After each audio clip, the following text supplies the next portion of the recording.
श्रीशैलेशदयापात्रं धीभक्त्यादिगुणार्णवम् यतीन्द्रप्रवणं वन्दे रम्यजामातरं मुनिम् लक्ष्मीनाथसमारम्भां नाथयामुनमध्यमाम् अस्मदाचार्यपर्यन्तां वन्दे गुरुपरम्पराम् यो नित्यम् अच्युतपदाम्बुजयुग्मरुक्मव्यामोहतस्तदितराणि तृणाय मेने अस्मद्गुरोर्भगवतोऽस्य दयैकसिन्धोः रामानुजस्य चरणौ शरणं प्रपद्ये लोकाचार्याय गुरवे कृष्णपादस्य सूनवे संसारभोगिसन्दष्टजीवजीवातवे नमः।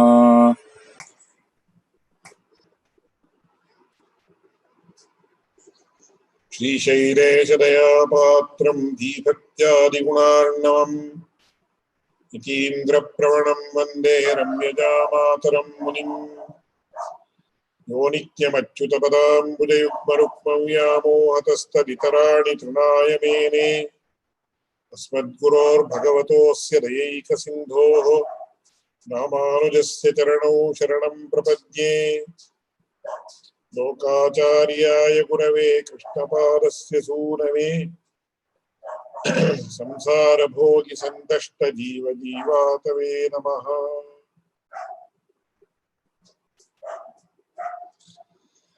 We continue with the exposition of the Mumuksupadi.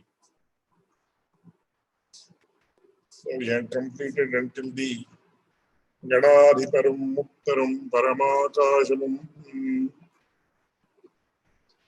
So until the word Paramakashamum, these are the words that are denoted by the word Nara.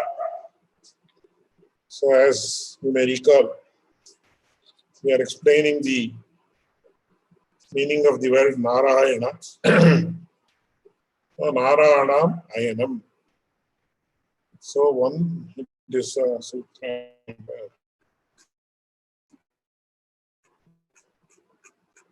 98, 97. 97 is a long sutra.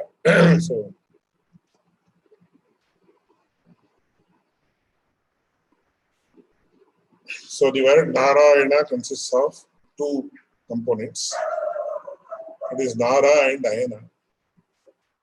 So Nara means, we have to once again dissect the word. Ra means that which is perishable, non-eternal.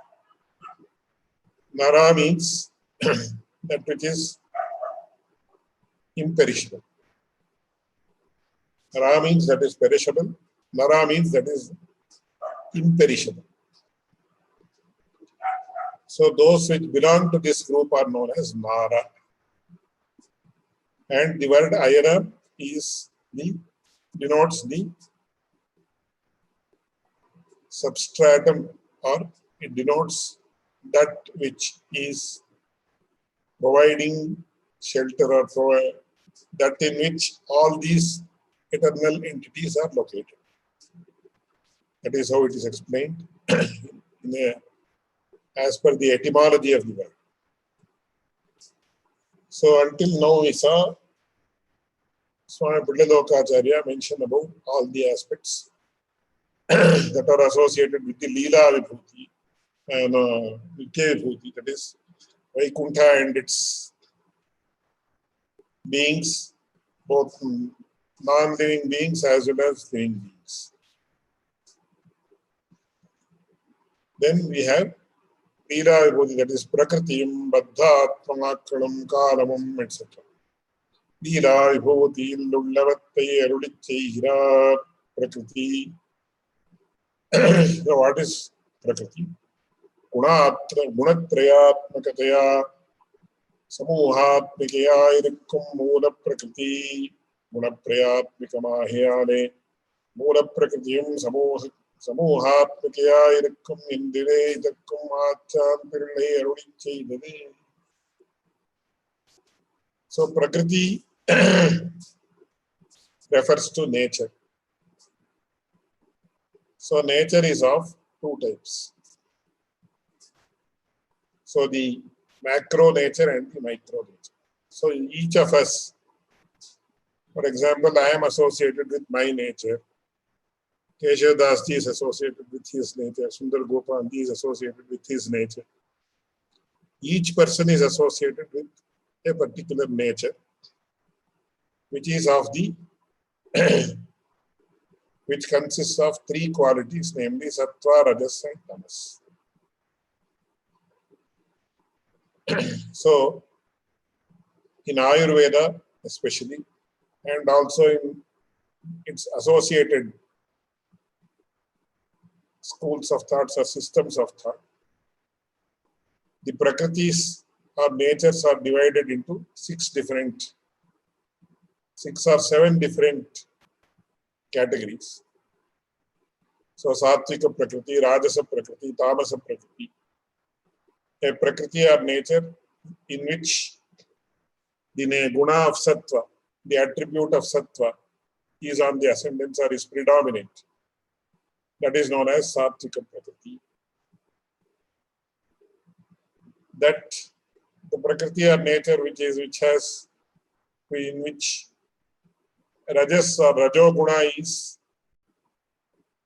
predominant is known as Rajasa Prakriti. Similarly, you have Tamasa Prakriti. Then you have combination of each of these two. Sattva and Rajas, Sattva and Tamas. Sattva and then you have Rajas and Tamas. Rajas and I think Sattva and Rajas, Sattva and Tamas. Then you have Rajas and Tamas. So three, correct. So combination, you have individually Sattvika Prakriti, Rajasa Prakriti and Tamasa Prakriti. Then you have combination of these three, which is Sattva and Rajas, Sattvika Rajasa Prakriti, Sattvika Tamasa Prakriti. Then you have Rajasa Tamasa Prakriti. And according to another school of thought, there is one more, which I don't remember now. So some people are very lethargic. They always sleep for a long time. They are not interested in any activity. Such people are known as Tamasa Prakritis. So in Bhagavad Gita, you have an entire chapter called the Gunatraya Vibhaga Yoga. I think it is the 17th chapter of the Bhagavad Gita, which deals with the Prakritis. You have Gunatraya Vibhaga Yoga and then Shraddhatraya Vibhaga Yoga. So in Gunatraya Vibhaga Yoga, you can find very minute details about the different gunas, and when the Prakritis are governed by these gunas, they are known by those names only. So they are known by the names of those gunas. So that is as far as the individual Prakriti is concerned. These are all very important fundamental issues, and generally the Sri Vaishnava scholars will not touch upon these issues because they may not be informed about these issues which are associated with Ayurveda, etc. So I am mentioning that specifically. But you have what is known as Mula Prakriti. That is why Manavalama, he here comments, he says, Gunatrayatmakataya samuhatmikaya hi ayurukum Mula Prakriti. Mula Prakriti is translated in English as primordial nature. That means nature at the macro level, not the micro level that is associated with each individual. So that is why it is called as Mula Prakriti or primordial nature, which is Prakriti or nature at the macro level. That also consists of three gunas, Sattva, Rajas and Tamas. Therefore, there is a school of thought which says all the non-living entities can also be classified into Sattva, Rajas and Tamas, even non-living entities. Like if you take a stone or if you take a natural object like water, etc., they also can be classified into these. But here Prakriti does not refer to the individual Prakriti, but it refers to Mula Prakriti, which is the primordial nature. then Bhadhatma Kalavar, Urai Merihi, Urai Merihi Pondore, Iprakrtikulle, Uruma in the Kidakirawatmakal. So the Supreme Lord is not only the Ashraya, he is not only the shelter of the Nityamuktas and the Muktatmas, but also the bonded souls known as Bhadhatmas. So who are the Bhadhatmas? It is people like me, or I would like to say in some cases like us, because I don't know.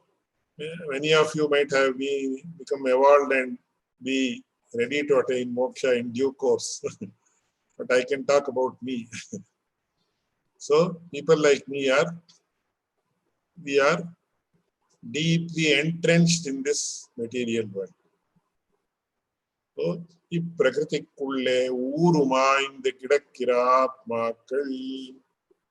So we are deeply entrenched in this world that it is difficult from a normal point of view for these atmas to become liberated at this stage. Of course, by the grace of God, any atma can attain liberation. That's a different thing. But when we talk about the Bhadhatmas, those are the bonded souls who are deeply entrenched in this world. Kalam, Bhadhatmakkalam, Kalamam, Bhadhatmakkal, Bhadhatmakkalavar, Puraya, Kalamavadi, Ahoratradi Vibhagayuktaya, Samuhatmakamairukkum Machidvishesham, Ahoratradi Vibhagangal Anekamahyane, Kalamam Samuhatmakamairukkum Indivedakkum Machan Pillerudichedade. So they say Kshana, Dina, Dava, Masa, Varsha, or Samvatsara, etc., etc., etc. Huge topic which is associated with the measurement of time. And I don't think any other system of thought or philosophy in this world has devoted so much of time and efforts to the measurement of time as the Indian tradition has done. So there was an international conference on the concept of time several years ago, which was attended by my father in Delhi, where he actually propounded the viewpoint of Vishishtadvaita on time, which was very greatly appreciated by several scholars from all over the world. So not only the philosophy of Vishishtadvaita, the Indian tradition in general has devoted a great deal of time and efforts to count time and also to explore its various dimensions.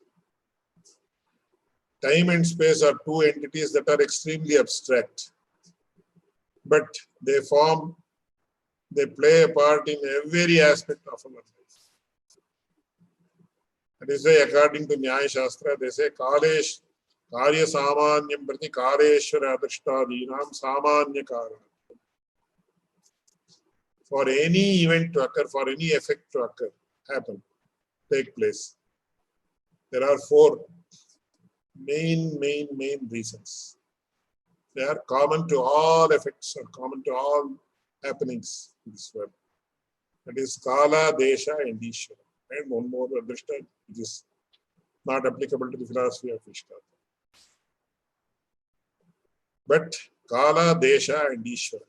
That is time and space. Because without time and space, suppose I say there is a pot here. So there is refers to present tense. So present tense is the measurement of time. So that is embedded in language. The concept of time or the reference to time is embedded in each and every sentence of our language. It is embedded in each and every thought of us. both time and space. So space is referred to as desha artik and time is referred to as kala. So how to measure time? This is one very, very challenging task. So today you have, according to modern science, you have what is known as an atomic clock or something like that, which measures 1,000th of a second or 1/2000th of a second. That is, they divide a second into 2,000 parts and measure one part of that, which is a great achievement, no doubt. But Indians were experts in their own way. So they did not think of any external entity like an atomic clock, which is it's a highly sophisticated instrument, which ordinary people cannot understand. So they said, what is one kshana? Kshana is nothing but the time taken for a person to blink. I do like this, or we all do. Every few seconds, all of us blink. Why we blink, etc., according to medical science, that's a different issue, which is not relevant here. But we are all aware of ourselves blinking. So, the time taken to blink once is considered as one kshana or one moment. So this is now we have arrived at the basic unit of time. So 2 units, 10 units, 10 kshanas, 100 kshanas, etc. Now you have nimesha, minute, you have ghanta, hour. According to Jyotish Shastra, they talk about ghatika and vighatika. So ghatika is something like 24 minutes. Vighatika is another unit. Like this, we go on and on and on and on. So we say Kali Yuga, then 4 yugas. Then after 4 yugas, these 4 yugas form one day of the Chaturmukha Brahma. Then 71 such yugas of Chaturmukha Brahma is one manvantara. Several that is equal to several millions of years. Several manvantaras together may come together to make what is known as a kalpa. Manvantaram to divyanam yuganam ekasap. 71 divya yugas are 71 divine yugas according to the creator or Chaturmukha Brahma. That is known as manvantara. So we are in the Vaivasvata manvantara. This called as Vaivasvata. Several such manvantaras become kalpa. It is known as Shvetavaraha kalpa. Several such kalpas constitute to make what is known as the parardha, or half an Aisha or half the lifetime of Brahma. That is Chaturmukha Brahma, which is the maximum number which can be counted. It goes to several billions. And now many Indians who have the expertise in modern science, they have converted all these to numbers and put it online. You can see it. I'm sure you will get it on some site. So, but ultimately, what is this time? It is an eternal entity that can be equated to the Lord himself, or that is under the control of the Lord. Either ways, because in Bhagavad Gita, Lord Krishna says, Kalosmi lokaksheka, Kalaswarupi Bhagavan. It is so abstract, so vast, so endless time that it is a form of the Lord himself, because Bhagavan, our Supreme Lord, is also endless. He is beyond time. Time is also beyond time. Due to certain upadhis or conditions or based on some criteria, we divide time. But ultimately, time is endless and beginningless and endless, like the Supreme Lord himself. Therefore, time is equated to the Supreme Lord himself, or he is said to be one of the forms of the Supreme Lord. Even in the Sahasranama Adhyaya, we find Kala. The time itself is another name of the Supreme Lord Krishna. Aha, ivadavum swarupena nityangana vattukkalai sollittu mel pravaha rupena nityangale sollugirathe swarupena nityatvavade சத்தான பதார்த்தத்தினுடைய உற்பத்தி விநாசாத்யந்தா பாவம் பிரவாகரூபேண நித்தியத்துவாவது உற்பத்தி விநாசி யோகியாக இருக்கச் செய்தேயும் பூர்வ காலத்தில் உண்டான நாமரூப லிங்காதிகளுடைய அனன்யதா பாவம். இதில் மகதாதி விகாரங்களாவன. So he says there are two types. That is Swarupena Nitya and Pravahataha Nitya. Swarupena Nitya means that which is inherently eternal, like time, space, etc. Because there is no end, no beginning of time and no end of time. There are some books which try to understand what is the beginning of time, but in reality there is no beginning for time, so it is beginningless and endless. So when we try to understand the beginning of time, it refers to what is known as the beginning of the counting of time. From when did we start counting time? That's what it refers to, according to experts. So time, space, Atma, etc. are Swarupataha Nitya. That means they are eternal by their own nature. On the other hand, there are certain things that are Pravahataha Nitya. So that is what we call as the Bijankuranyaya. Bijankuranya. That means as a cycle they are eternal. So in the Western parlance, it is the analogy is the chicken and the egg.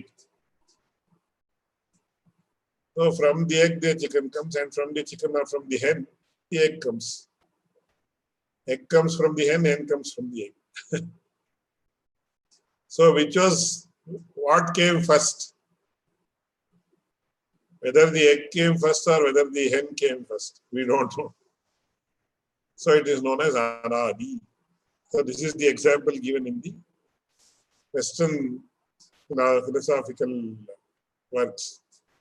Whereas in the Indian philosophical works, we talk about the Bijankuranyaya. Whether the seed came first or whether the plant came first. So seeds are obtained from the plants are obtained from the seeds. So it is known as Anyonyashraya, or in a sense that is faulty, we call it as catch-22 situation,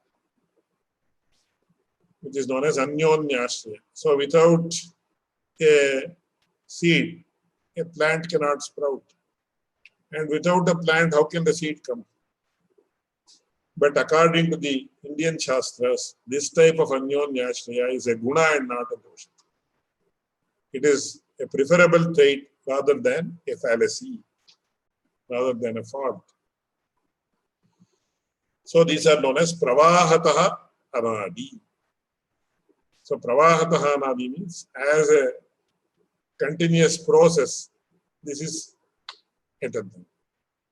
So Swarupataha Anadi are the entities like time, space, soul, Atma, etc. Whereas these are Pravahataha. See how beautifully the entities of the world are divided into various categories and discussed. Generally, if you say, for example, there might be a very devout woman who is 80 years old, and she start the Ashtakshara Mahamantra, she will chant it, she will say, "Oh Lord Narayana, you are everything," and she will attain moksha. That's a different thing. But for those who are interested in the analytical knowledge of the Ashtakshara Mahamantra, see how much of information is contained. And the explanation I am giving is only the tip of the iceberg. So how can a huge amount of information be condensed in so small 8 letters, 8 alphabets? Isn't it a great thing, unimaginable thing that the Lord has done by including so much of information in just 8 syllables? That is the greatness we have to enjoy. So, Maharadipadarthanganam Nil Maharadi then according to the theory of evolution, Sankhya theory of evolution, which we also accept in total, but only one difference between the Sankhya philosophy and Vishishtadvaita philosophy is we say Prakriti or primordial nature transforms into all these objects, and this Prakriti inherently has the Supreme Lord as its indweller. Whereas the Sankhya system says Prakriti evolves on its own. It is independent and therefore it evolves on its own by association with the Prakriti, not because it has as its indweller, by association with the Purusha or a sentient entity. The Sankhya philosophers don't accept that the Supreme Lord is an indweller of Prakriti. They say Prakriti is totally independent. That is the only difference, but a very major difference. So Prakritehe Mahan, from Prakriti Tattva evolves Mahat Tattva. There are no translations, exact translations, because even for a person who knows Sanskrit well, he will not be able to make out what is Mahat Tattva so easy. They say Mahat Tattva is Buddhi Tattva. Mahat is, the synonym of Mahat is Buddhi. It doesn't refer to this intellect here. Some people, they say it is like that, but they are not to be taken seriously. Prakritehe Mahan, Tato Ahankara. Ahankara is once again translated literally and translated as ego by many people who are said to be reputed philosophers. No, it's not ego, it is something quite different. But it is called by the same name, Ahankara. Then Tasmat Ganashcha Shodashaka. From Prakriti evolves Mahat. From Mahat you have Ahankara, and from Ahankara you have the 16 Tattvas, namely for Pancha Jnanendriyas, Pancha Karmendriyas, and Pancha Tanmatras, which I am sure you will be knowing. You can find it all online also. You can say evolutes of Prakriti, you have huge amount of information online, but very sadly, 70 to 80% of it is not authentic. That is the problem. Because there is no quality control with regard to putting something online. So yesterday also I was seeing a website which had translations of a Sanskrit shloka. It was totally incorrect. But since people knowing Sanskrit are a very minuscule number, probably of the order of 100 or 200 or 300 today, there is no person who can guide. And many a times those who have half-baked knowledge, they think they know everything, and they write at will and they post things online at will without any quality control. That's the pity today, but we have no way to control these things anyway. So they are known as the Chaturvimshati Tattvapika Prakriti. That is Prakriti itself, then Mahat, then Ahankara, that is 3, then you have 16, namely 5 motor organs, 5 sense organs, and Manas, it is 11. Then you have Pancha Tanmatras, then from these Pancha Tanmatras emerge the Pancha Mahabhutas. So 19 plus 5 is 24. So 20 Prakriti and its evolutes together constitute 24 Tattvas, which is as it is accepted by Vishishtadvaita philosophy also.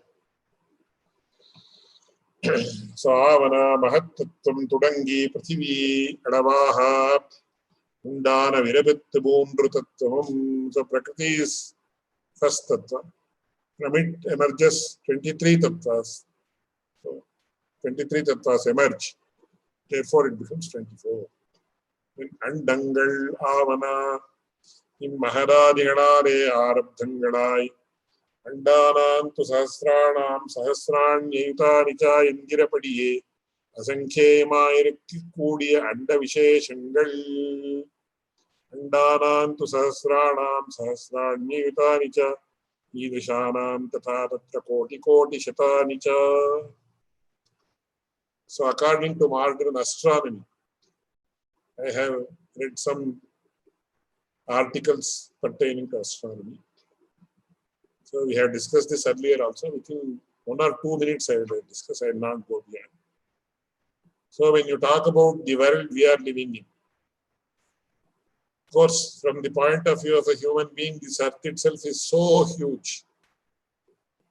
So if I had to come and visit Keshavdas ji in Hawaii, I had to travel 12,000 kilometers, not less than that.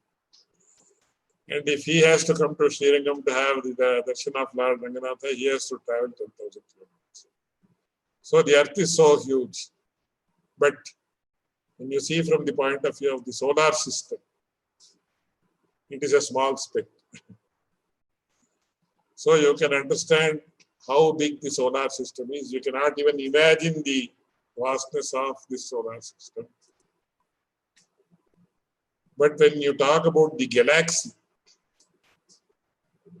this solar system is a small speck. The entire solar system is a small speck.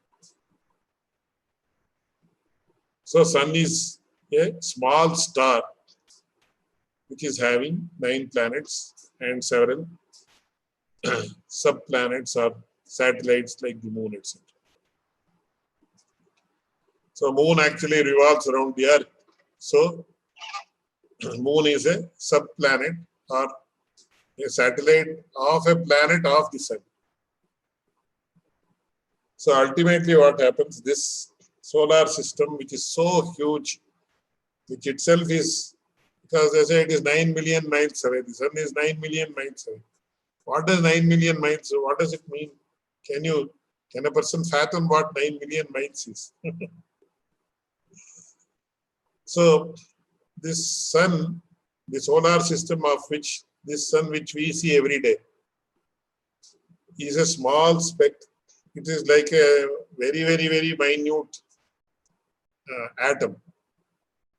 So like this, how many solar systems are there? We don't know. So there are innumerable galaxies. So a very beautiful analogy is given. When you have a huge pile of sand, how many small granules are there in a huge pile of sand? In a huge pile, there might be millions of granules. But according to the experts of astronomy, there are trillions and trillions and trillions of such galaxies. So that is very much in line with what has been mentioned here. Andanam tu sahasranam. So this solar system, or the Sauravyuha as it is known in the Indian astronomical parlance, is only one part of the Andakata, or the cosmic egg. So all this is explained in great detail in Srimad Bhagavatam once again. So my guru used to say, if you study Srimad Bhagavatam well, you need not study any other Shastra, because it has so much of information that is included in it. So here it says, Andanam tu sahasranam sahasranyayutani cha. So how many cosmic eggs are Andakatahas which have, one Andakataha might have several solar systems. Like this, how many Andakatahas or cosmic eggs are there? Thousands and thousands and 10,000s, etc. Idrishanam tatha tatra koti koti shatani. Koti means 10 million. So 10 million, 100. How much is this? Some billion or trillion, whatever it is, it doesn't make any difference. Whether it is 1 trillion or 10 trillion, what difference it makes for us? But so many trillions of cosmic eggs or Andakatahas are there. That means it is beyond the imagination of a human being. And don't forget, all these are part of the Leela Vibhuti only. So Nitya Vibhuti is 3 times this. So you can it is unimaginable, or you can even not even imagine that it is unimaginable. It's unimaginable. Yesterday I was reading an article about Corona where a US author has been quoted. It struck me very much. That's why I am telling it here. He said, with regard to these things, there are 4 types of knowledge: known, unknown, unknown, known, and unknown, unknown. With regard to certain things, we know what we know, and we know what we don't know. With regard to certain things, we don't know what we know, and we don't know what we don't know. So he has quoted this in the context of this coronavirus and said, it is an unknown unknown. We don't know what we don't know about coronavirus or this COVID-19, which is afflicting the entire world, more India as of now. So it's like that. We don't even know what we don't know with regard to the cosmology of this world, or how the cosmic aircraft, the Andakata is formed, how many Sauravyuhas or solar systems are there, how many such Andakatahas or cosmics are there. They are innumerable, countless, literally countless. So that is why it says, Idrishanam tatha tatra koti koti shatani cha. Then Andatta kulpatta devadipararthanganam Ravana Andantarvatyadana Deva Manushyatiyakstavarangal. So the beings in this world are classified into 4, which are there. Sura, Nara, Tiriyak, Sthavara. Sura means the superhuman beings or divine beings. That is Sura. Then Nara is all of us. That means human beings. Tiriyak Jantus means animals like dog, tiger, lion, horse, cow, etc. These are also living beings. And then Sthavara means immovable living beings, which refers to plants and trees. So there are 4 types of beings, which are Sura, Nara, Tiriyak, Sthavara. That is, Swami Manavalama says, Anda Antarvartyadana Deva Manushyatiyyak Sthavarangal. So these are all known as, or these are all considered to be what is known as Nara. Aha, Nara Padarthatte Arulichaidaraite. Mel Ayana Padarthatte Arulichaihirar. Ayanam ennade ivatthukku Ashrayam ennapadi. So Ashraya is what they call as the Adhara, or the substrate of all these things, is what is known as Narayana.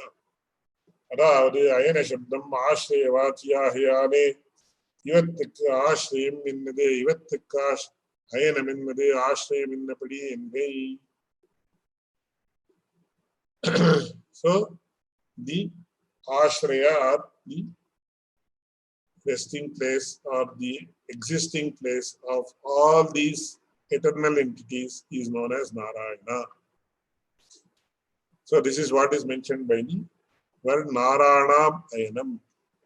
That is the existing place of all the Nara Padarthas or eternal beings. This is the first interpretation of the word Narayana. Second interpretation is Bahuri Samasarthatte Arulichaihirar. That which is the resting place of all these things. Anganannikke ivedannai ashrayama udayenenna umam. என்று அதாவது இவத்துக்கு ஆශ්‍රயமா என்று தற்புருஷனாக சொல்லுகே இவரன்னை ஆශ්‍රயமா உடையவன் என்று பகூரியாக சொன்ன உமாம் என்கை.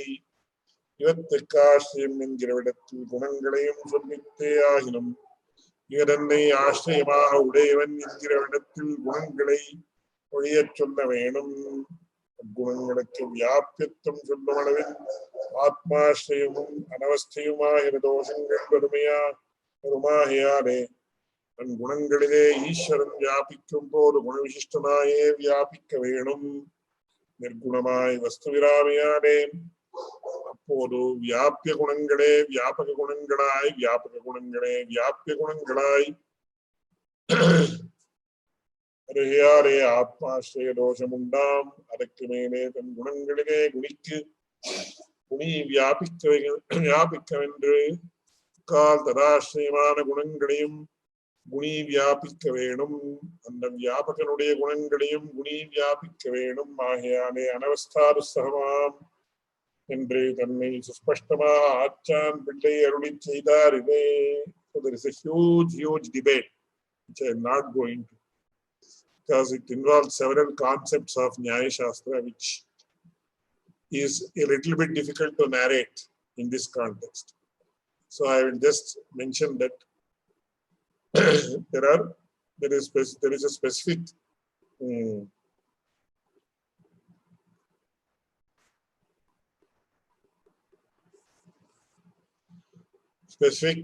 intention in interpreting it through what is known as the Bahurihi compound.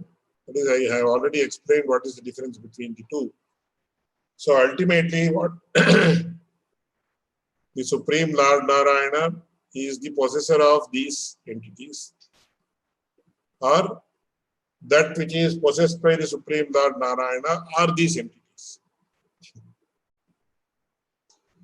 Ultimately, they mean the same, but when you go deep into it, it is slightly different.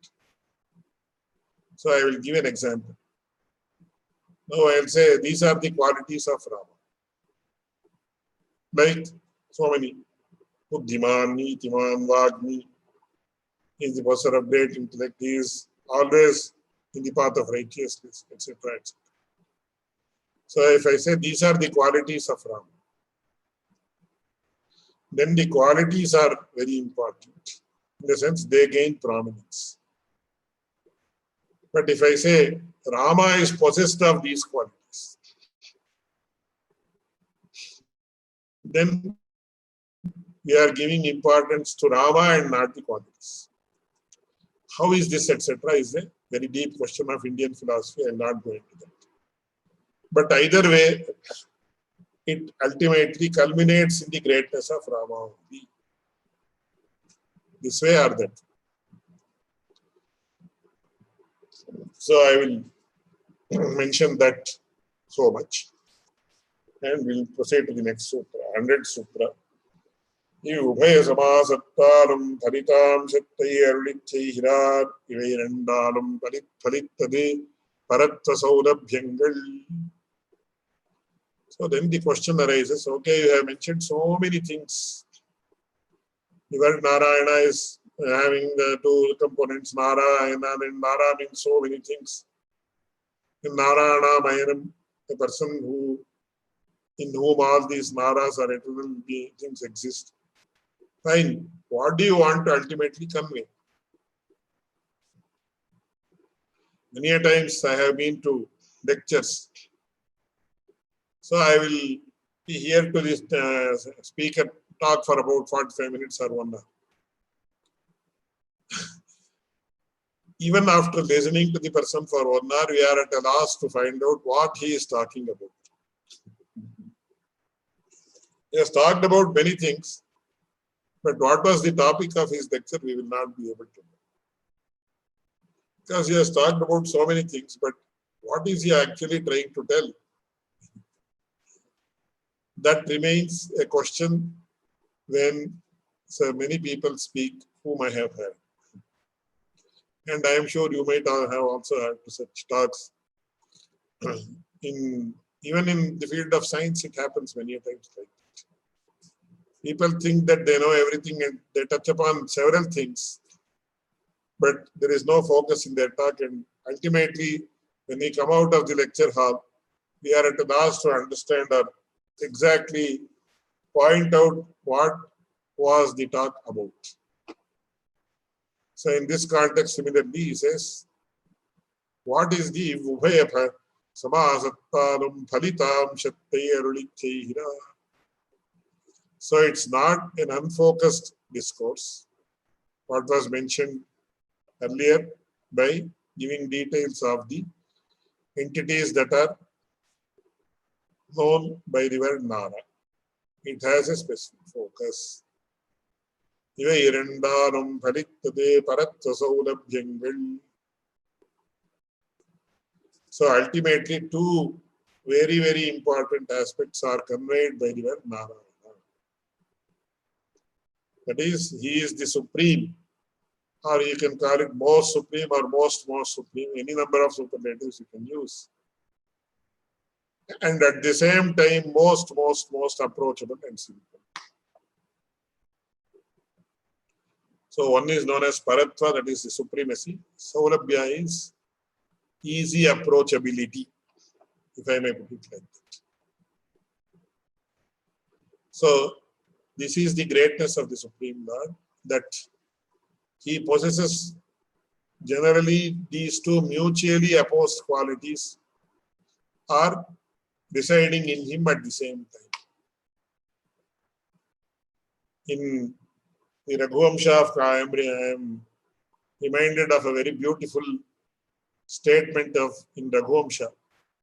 It's a beautiful Mahakavya, great piece of literature. And for those of you who are interested in literature, you will enjoy this. So it is in the context of the Indumati Swayamvara, where Raghu, Aja Maharaja, who is Dasharatha's father, he actually goes to a Swayamvara. Swayamvara is an event where a princess is to be married off, and she is given the option to select from among a number of princes.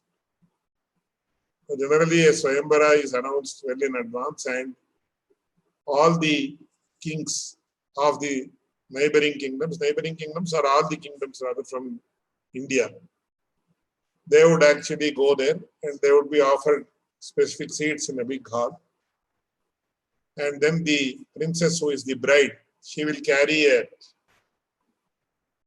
garland in her hand, and then she will be introduced to each of the prospective bridegrooms, who are all princes of different lands or different kingdoms. So that is how it used to happen, and it is very beautifully described in the Raghuvamsha by the greatest of Sanskrit poets, named Kalidasa.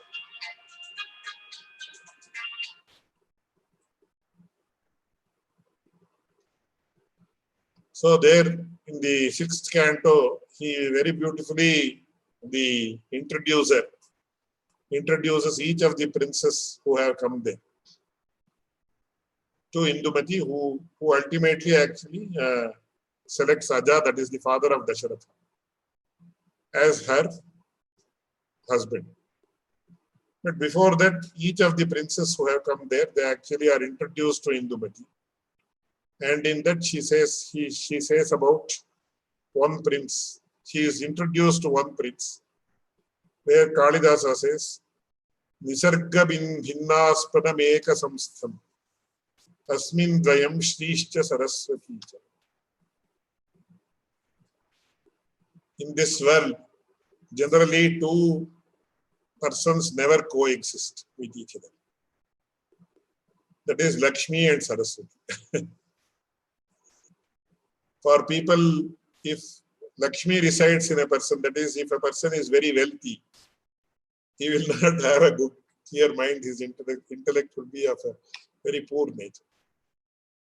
That means he will not have the power to discern between good and bad, between what is beneficial spiritually and not beneficial, etc.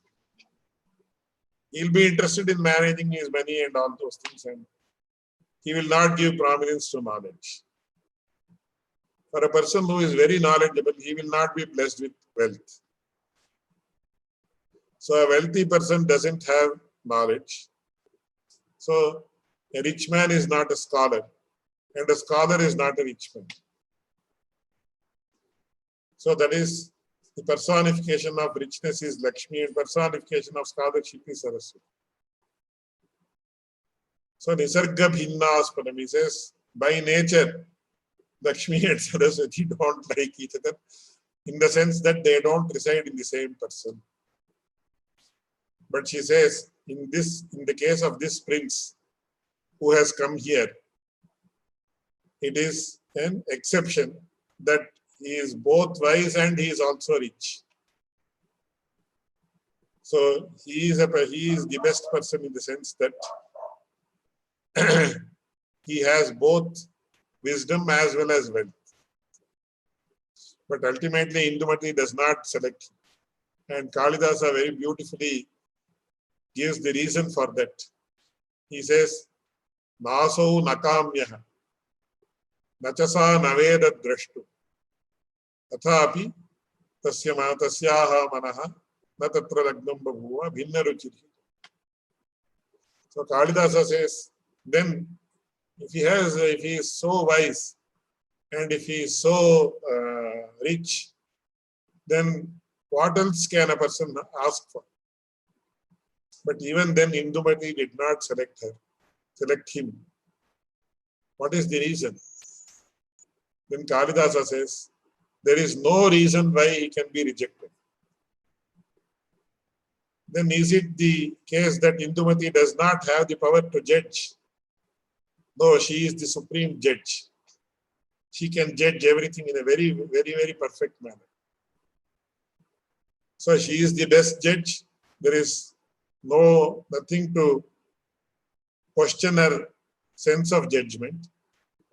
At the same time, there is nothing to disqualify this person, this prince, who is the repository of both Lakshmi and Saraswati. But still, she did not like him. That's all. So he says, Bhinna ruchirhi loka. So each person has his own taste. Though he is supremely likable, and she also has the power to judge properly. She did not like him because she said, no, I am not, my mind, I am not having the inclination to marry him. And then she moved forward. That's what it is. Why I am quoting this example is Paratva and Saurabhya can never go together, just like Lakshmi and Saraswati. So you have Paratva in a very, very ordinary example. I am giving somebody like Joe Biden or Donald Trump or somebody to give a very, very ordinary example. Kindly don't consider it as an example at all. Because if you have to approach the President of the United States, there are so many procedures. Because he is said to be the richest, the strongest man on earth, President of the United States. He can kill anybody at will. Or he can do whatever he wants. And Saulabhya exists in, easy approachability exists in an ordinary beggar. So suppose there is a beggar that is going in the road. Hey, come here. If you say, he will come. Yeah, bloody fellow, get lost if you say, or so even if you abuse him, he will not say anything, he will go. So he has great Saulabhya. So Paratva without Saulabhya is useless. And Saulabhya without Paratva is useless. But they never go together, go along, get along well. It is only the Supreme Lord who is the greatest of the great Para and the greatest of the great Sulabha. So this is the greatest greatness of the Supreme Lord. I would like to say that. So why the detailed explanation of the word Narayana has been given in this manner is to let us know that the Supreme Lord is the repository of two mutually opposed qualities in others, but they are mutually complementary and supplementary as far as the Supreme Lord is concerned. So,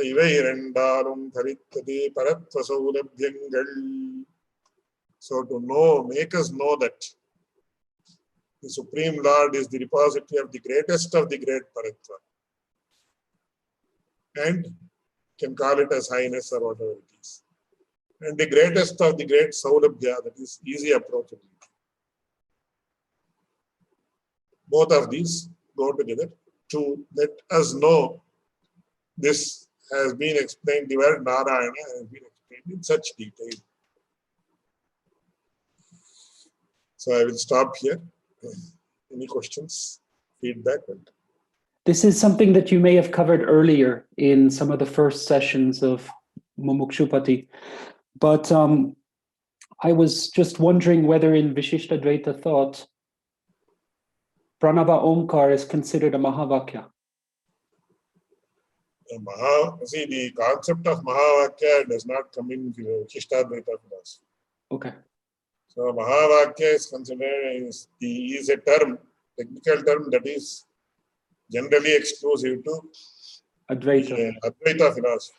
Mm-hmm. So in Advaita philosophy, they say there are 4 Mahavakyas. That means 4 purportive sentences from 4 Vedas. That is Tattvamasi, Aham Brahmasmi, Ayamatma Brahma and Prajnanam. So they call these 4 as Mahavakyas, which are supposed to be the purport of the 4 Vedas. So that has got nothing to do with Vishishtadvaita philosophy. We consider each and every sentence of the Veda as equal, as having equal authenticity. Whereas in Advaita philosophy, you have this concept of Mahavakyas, which does not exist in Vishishtadvaita philosophy. But anyway, good question. And the second question I have, Swami, is what does Sri Manavalama Munigal consider bhakti to be a form of knowledge or feeling? I've seen that Sri Vedanta Deshika describes devotion, priti, very much in terms of it being a feeling. And I'm looking for a clear understanding of how Sri Manavalama Muni explains devotion or love for the Supreme Lord. See, one thing is I am not very comfortable using the English terminology, because the English terminology, now that is why recently this Rajiv Malhotra has written a book, the Untranslatables of Sanskrit. Okay, yes. So Dharma is translated as duty, Dharma is translated as righteousness, Dharma is translated so many ways. But in Sanskrit, what happens? The word dharma can be derived from many ways. Right. That way, it can have several independent meanings, or several meanings that are several shades which are complementary and supplementary to each other. Right. But that can never happen in English. Yeah, yeah. So I am not familiar with what you are mentioning as translated as feeling and translated as this one. So I would like to see what is the original text that you are referring to. And then only I can give a proper answer. Okay. Otherwise, it will be difficult, because now I give this example. In the Indian context, we talk about Sumangali. So there is no such concept in the West. In India, we have one word called Sumangali. Sumangali means a woman who is married but not a widow, and who is living with her husband. That also is important. So 4 meanings are actually embedded in one word. Right. But in the West, you don't have such a concept. So it's very difficult to translate it. And you cannot have one-to-one correlation is almost impossible. Right. Because now jnana, if you say jnana means knowledge, if you translate it as knowledge, it's not always knowledge alone. Because when you refer to jnani means a person who possesses jnana. It refers to divine knowledge, a person who has had the perception or the vision of the Supreme Lord. Such a person is only known as jnani. But if you say the literal jnana means knowledge, jnani means knowledgeable. Knowledgeable means even a cowherd is also knowledgeable. In Sanskrit, if you call him as jnani, it is ridiculous. So you can say a cowherd is knowledgeable. He is a very knowledgeable person. He knows everything about cows, you can say. But you cannot term him as a jnani, because when you use the word jnani in any concept, in any context, it refers to a person who has the knowledge of the Supreme. So when you say he considers it as a feeling and some other school of thought, I would like to see what is the original and then only I answer. Swami, could I email that to you? It's Acharya Hridaya. Yes, please email it. Definitely. So any other question?